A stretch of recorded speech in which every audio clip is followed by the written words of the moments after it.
मैं कमांडर हूँ। तुम्हारे पास तीन ऑप्शन बचे हैं। पहला ऑप्शन सरेंडर कर दो और अपनी टेरिटरी को हमारे हवाले कर दो। दूसरा ऑप्शन खुद को ही मार लो, या फिर तीसरा ऑप्शन भाग जाओ, मैं तुम्हें भागता हुआ देखूंगा और एंजॉय करूंगा। ये सुनकर बंदा कहते हैं कि तुम एक डीमन होकर मुझे इतना ज्यादा रहम दिखा रहे हो और मैं किसी भी ऑप्शन को नहीं चुनता हूँ। ऐसा बोलने के बाद वो सीधा ईकी के ऊपर हमला ही कर देता है। पर तभी ईकी भी अपनी पास को यूज करके कहता है कि मुझे लगा था कि तुम यही करोगे। ऐसा बोलने के बाद अब उस बंदे के ऊपर हमला करके उसे पूरी तरीके से खत्म कर देता है। तभी ईके अब अपने साथी को कहता है कि इस बंदे की चोटों को ठीक करो। ये सुनकर उसका साथी भी हैरान हो जाता है कि ईके ये क्या कह रहा है। तभी ईके उसे कहते हैं कि जो सोल्जर्स ने सरेंडर भी कर दिया उन्हें भी हील कर देना। तभी हम लोग को पता चलता है कि अब ईके को एक लड़की देख रही थी और वो कहती है कि एक सिंगल आर्मी ने ही अर्थ नाम को कैप्चर कर लिया, वो भी एक ही हफ्ते में। देखकर लगता है कि ईके के पास काफी ज्यादा पोटेंशियल है। तभी ईके उस जगह पर एक बेरे मैजिक लगाता है जिससे कि वहाँ पर कोई आ ना पाए और वो खिड़की के बाहर देखता है और देखता है कि जो बैटल है वो ओवर हो चुकी है। और साथ में ईके काफी ज्यादा खुद को गिल्टी भी मान रहा है क्योंकि उसकी वजह से काफी सारे लोग हर्ट हुए हैं। वो कह रहा होता है कि मुझे वॉर की कभी भी आदत नहीं होगी क्योंकि मैं एक डीमन नहीं बल्कि मैं एक इंसान हूँ। हमें पता चलता है कि ईके ने तो एक मास्क पहन रखा था और असलियत में तो वो एक इंसान है।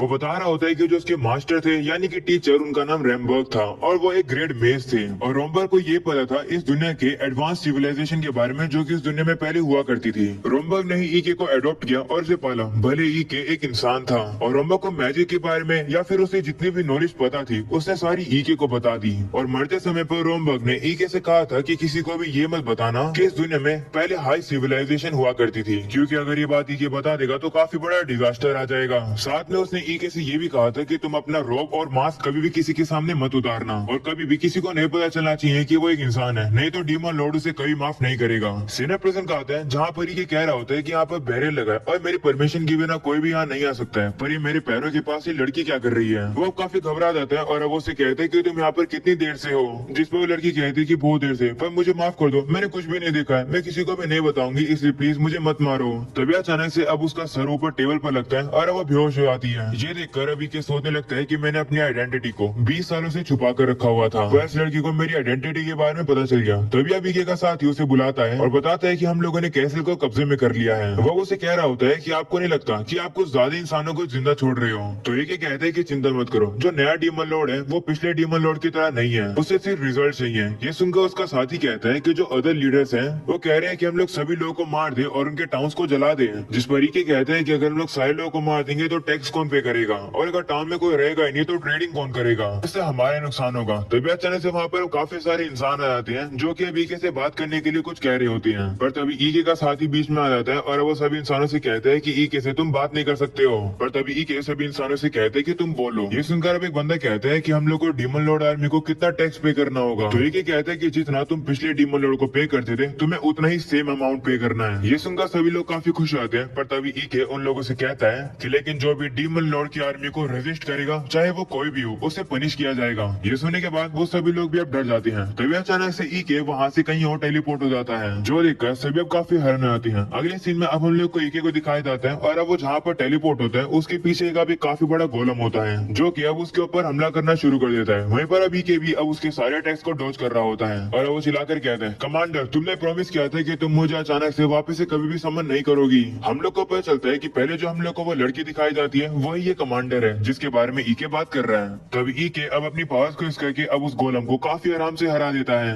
ये देखकर कमांडर अब उससे कहती है कि तुम पहले वही छोटे बच्चे हुआ करते थे जो कि अपने ग्रैंडफादर के पीछे छुपे रहते थे, पर अब तुम काफी ज्यादा स्ट्रॉन्ग हो गए हो। इसके बाद अभी के हम लोग को बताते हैं कि इस लड़की का नाम है सेफिरो और ये डीमन लॉर्ड आर्मी की 7th कॉर्प्स की कमांडर है। ये ईके की सुपीरियर है और साथ में ये एक ऐसी एकलौती डीमन है जिसको ईके की आइडेंटिटी के बारे में पता है। ईके अब उसे कहते हैं कि अगर आपको मुझे बुलाना होता है तो कोई मैसेज भेज दिया करो, क्या पर्सनम के बारे में जानना चाहती हो। जिस पर वो कहती है कि मेरे फेमिलियर्स ने ऑलरेडी मुझे बता दिया है कि वहाँ क्या चल रहा है और तुमने वहाँ पर क्या क्या किया। तो अब ईके कहते हैं कि फिर आपने मुझे यहाँ पर क्यों बुलाया। तो वो उसे कहते हैं कि तुमसे दायरो कुतन मिलना चाहते हैं। तुम्हें पहले ब्रिगेड कमांडर हो जिससे ये मौका मिला है। शायद से मौका तुम्हें इसलिए मिला है क्योंकि तुमने एक ही हफ्ते में अर्सेनल को कैप्चर कर लिया। मैं तुम्हें डीमन लॉर्ड के कैसे में लेकर जा रही हूँ, इसलिए अपने हाथ को मेरे कंधे पर रखो। तो अब ईके भी ऐसे करता है और वो कमांडर ईके को वहाँ से टेलीपोर्ट कर देती है। और अब अगले सीन में हम लोग को वही मेड को दिखाया जाता है जिसे अब होश आ चुका है। वो अब उठकर देखती है और बाहर जाने की कोशिश करती है, पर बैरियर लगे होने की वजह से वो वहाँ से बाहर नहीं जा पाती है। तभी उसकी नजर कुछ खाने पर जाती है जो कि ईके ने उसके लिए रखा था। उसके ऊपर एक नोट भी रखा हुआ था जिसमें लिखा था कि इसे खाओ और चुप रहो।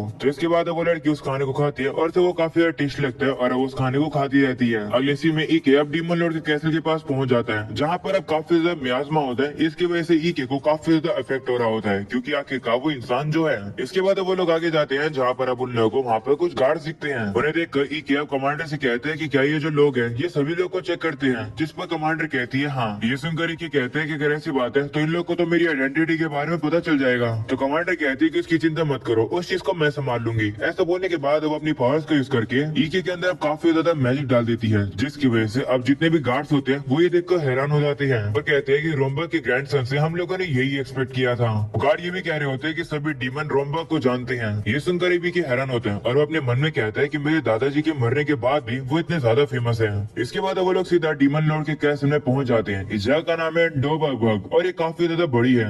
ईके बताते हैं कि इस कैसल को इस तरीके से बनाया गया है जिससे कि डीमन लॉर्ड की ताकत और मैजिकल माइट के बारे में पता चल सके। और हॉल में भी काफी ज्यादा बड़ी है। ईके चलते चलते ही थक जाता है। वहीं पर वो कमांडर को देखता है जो कि फ्लोट कर रही होती है। वो देख कर ईके सोच रहा होता है कि जो कमांडर मैजिक का यूज कर रही है उसका नाम है फ्लाइट और मैं भी उसे यूज कर सकता हूँ, पर मैं कमांडर के तरीके से उसे अच्छे से यूज नहीं कर सकता हूँ। फ्लाइट का यूज करके बस मैं ज्यादा से ज्यादा एक ऊंची छलांग लगा सकता हूँ और कुछ मैं नहीं कर सकता हूँ। इसके बाद वो लोग डीमन लॉर्ड के रूम के पास पहुंच जाते हैं जहाँ पर कमांडर ईके को बाहर रुकने के लिए कहती है और कहती है कि सबसे पहले जाकर मैं डीमन लॉर्ड से बात करती हूँ। ऐसा बोलने के बाद वो चली जाती है। वहीं पर अभी के मन में सोच रहा होता है कि जो करंट डीमन लॉर्ड है उसका नाम है दैरियो कुतन और उसे इंसानों के खिलाफ वॉर शुरू कर दी है। डीमन लॉर्ड काफी स्ट्रॉन्गेस्ट पर्सन होते हैं और मैंने तो सुना है कि वो जो अभी का डीमन लॉर्ड है वो काफी ज्यादा क्रूअल और कोल्ड है और इसे जो वर्दी नहीं लगेगा, चाहे वो दोस्त या फिर दुश्मन हो, वो डीमन लॉर्ड से मार देगा।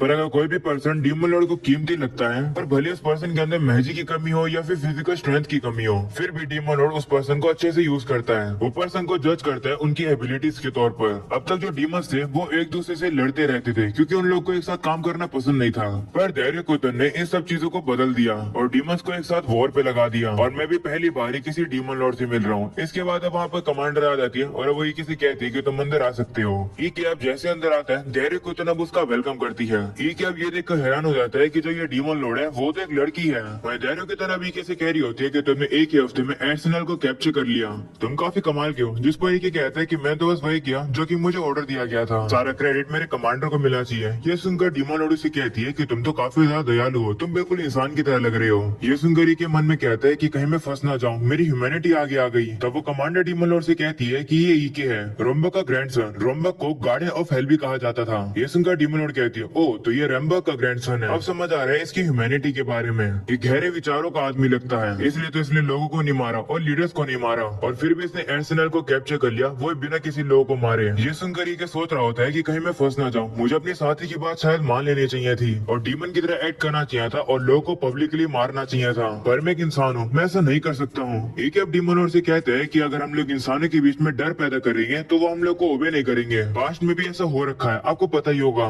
जहाँ के लीडर्स को डीमंस के द्वारा मार दिया गया था। अगर हम लोग उन टाउन्स की प्रोडक्टिविटी को कंपेयर करें उस टाउन से जहाँ पर लीडर्स को छोड़ दिया गया था, तो इससे क्लियरली पता चलता है कि हमारी आर्मी के लिए कौन सा ऑप्शन बेहतर है। जहाँ लीडर थे वहाँ पर प्रोडक्टिविटी ज्यादा थी। ये सुनकर डीमन लॉर्ड कहती है कि क्या ये रोम्बा का ओपिनियन था, तो ईके कहता है हाँ। इसके बाद अभी क्या अपने मन में कह रहा होता है कि मैंने डीमन लॉर्ड से सिर्फ कुछ ही मिनट्स बात करी है, पर मुझे एक चीज के बारे में पता चल गया है कि इस डीमन लॉर्ड को एंशिएंट सिविलाइजेशन के बारे में पता है, बिल्कुल रोम्बा की तरह ही, और उसी नॉलेज का वो यूज कर रही है डीमन लॉर्ड की आर्मी को रेवोनलाइज करने के लिए। तभी डीमन लॉर्ड अब टेलीपोर्ट होकर सिरास के पास में आती है और कहती है कि तुम बाकी डीमन से बिल्कुल अलग हो। अगली बार मैं जब तुमसे मिलूंगी तो अपना मास्क हटा लेना क्योंकि मैं तुम्हारा असली चेहरा देखना चाहती हूँ। ऐसा बोलकर अब वो वहाँ से चली जाती है, ये कहते हुए कि मैं तुम्हारा और रिजल्ट देखना चाहती हूँ। वहीं अब डीमन लॉर्ड के जाने के बाद अभी के काफी ज्यादा रिलीफ फील करता है और अपना मास्क उतारता है। ये देखकर कमांडर कहती है कि तुम इतना ज्यादा नर्वस हो गए थे, जिस पर वो कहते हैं और अब उसे कहते हैं कि डीमन लॉर्ड को ये पता है कि एक मास्क था। तो कमांडर से कहती है कि तुम्हें इस बात की खुशी नहीं मनानी चाहिए कि डीमन लॉर्ड ने रियलाइज नहीं करा कि तुम एक इंसान हो।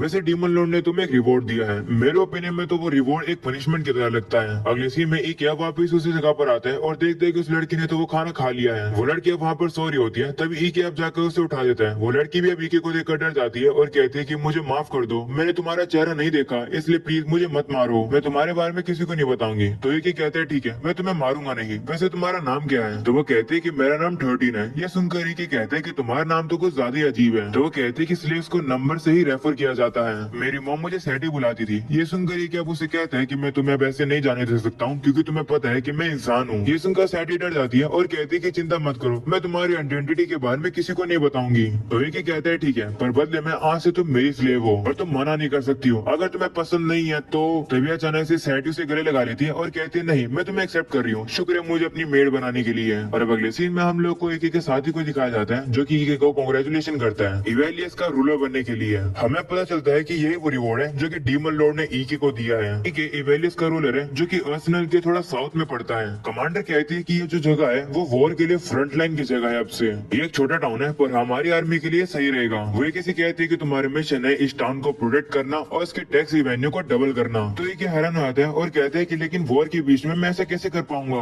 तो कमांडर कहती है कि वो काम तुम्हारा है, मुझे नहीं पता। इसके बाद अब वापस से सीन प्रेजेंट का आता है जहाँ पर के सभी लोगों से कहते हैं कि ये जो जगह है ये फ्रंट लाइन होने वाली है हमारी बैटल की, इसलिए यहाँ पर कभी भी हमला हो सकता है। ईके मन में सोच रहा होता है कि कमांडर ने ये काम मुझे बिल्कुल भी सोच समझ के नहीं दिया। ईके आप सभी से कहता है कि सबसे पहले हम लोग दीवारों को रिपेयर करेंगे। तो ईके का साथी कहते हैं ठीक है मैं